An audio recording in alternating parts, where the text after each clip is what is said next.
Okay.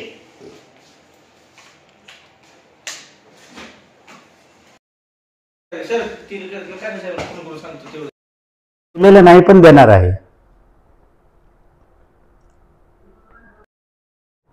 हा sir बोला काय नेमकं. मी रामराजे गणपतराव पवार. मी पोलीस खात्यामध्ये 1/10/89 रोजी कर्तव्यावर हजर झालेलो आहे. त्याच्यानंतर मी 18-19च्या पदोन्नती क्षेत्रामध्ये कार्यालय अधीक्षक पदाच्या पदोन्नतीसाठी पात्र आहे. परंतु कथित प्रकरणामध्ये मला शिक्षा केलेल्या होत्या 3. त्या माननीय न्याय मॅट कोर्टाने ठपका ठेवून रद्द केलेल्या आहेत. त्याच्यानंतर मी 21पासून सलग कार्यालय अधीक्षक पदासाठी पदोन्नतीस पात्र आहे, ज्याचे रेकॉर्ड मी आत्ता दाखवलेलं आहे सर्व. आणि 1/10/1/7/24 पासून कुठलीही शिक्षा भोगत नाही आहे आणि पदोन्नतीसाठी पात्र आहे मी.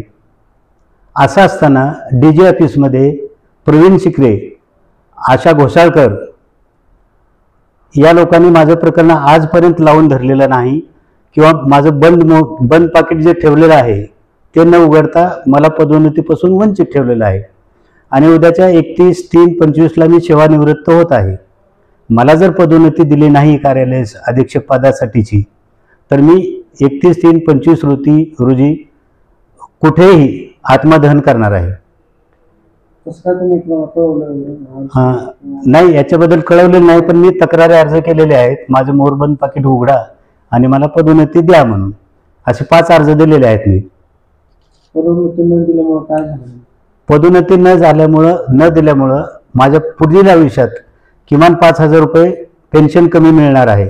आणि जे रोख स्वरूपात काही पैसे मिळणार आहेत, रजारोखीकरण असेल, हे सर्व असे प्रत्येक याच्यामध्ये मला पैसे कमी मिळणार आहेत. आणि याला जे आहे प्रवीण शिकरे डेप्युटी AIG आणि आशा घोसाळकर जे वरिष्ठ कार्यालय अधीक्षक DG ऑफिस डेस्क 8 येथील कर्मचारी आहेत, हे अन्याय करत आहेत.